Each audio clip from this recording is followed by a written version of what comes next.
Снижение госдолга, бюджетные кредиты муниципалитетам, ужесточение закона о тишине и запрет на продажу безалкогольного пива несовершеннолетним. Такие поправки приняли сегодня парламентарии Коми на первом заседании весенней сессии. В повестке 18 вопросов, в том числе депутаты проголосовали за программу нормотворческой и контрольной деятельности на год, сформированной по предложениям избирателей комитетов Госсовета, главы Коми и прокурора республики. Ольга Коняева передает из зала заседаний.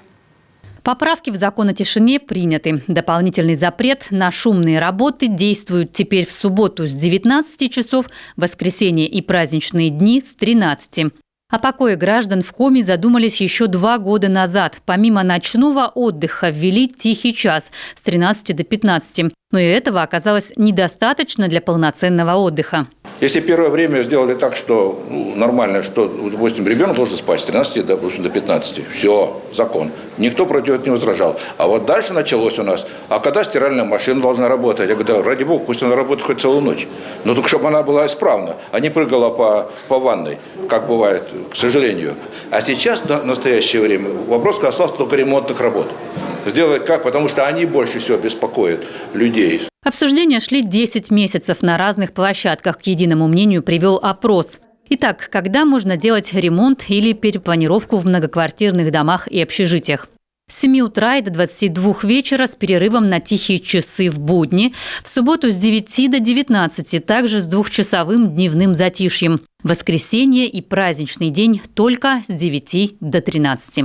Те ремонтные работы, которые доставляют максимальное неудобство для граждан.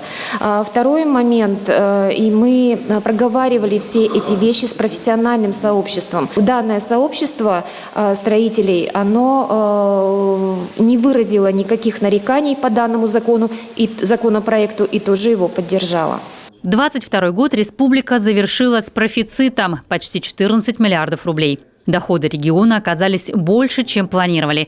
На сессии принято решение, куда направить средства. И мы, естественно, предлагаем отказаться от кредитов и направить эти деньги на то, чтобы уменьшить государственный долг, прежде всего, в Республике Коми. Он уменьшается примерно на 14 миллиардов рублей, начиная с 2024 года. И в 2024, в 2025 и в 2026 году он будет уменьшен на 14 миллиардов рублей. В республиканский бюджет внесли статью расходов на увеличение капитала общества Коми «Агролизинг». 100 миллионов, чтобы обеспечить предприятие аграрного комплекса техникой к новому весенне-полевому сезону. Кроме того, предусмотрено 2 миллиарда на бюджетные кредиты для муниципалитетов. В начале года поступления в местные бюджеты минимальные. Тем временем оплату труда и коммуналки никто не отменял. Мы с каждым муниципалитетом проговаривали. Этот инструмент им интересен.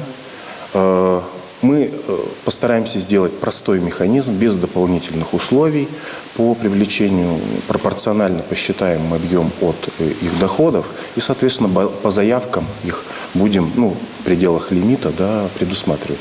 Парламентарии Коми восполнили пробел в социальном законодательстве в отношении ветеранов подразделений особого риска. Это люди, принявшие участие в испытании ядерного оружия, приравнены к подвергшимся воздействию радиации. Какое-то время они не могли получать положенную ежемесячную выплату. Этот недочет устранен. Кроме того, депутаты направят обращение к Госдуме, Совету Федерации и правительству России о запрете продажи безалкогольного пива несовершеннолетним. Пристрастие к напитку может вызвать привыкание и риск развития алкогольной зависимости в будущем. Ольга Коняева, Артем Соколов, телеканал Юрган.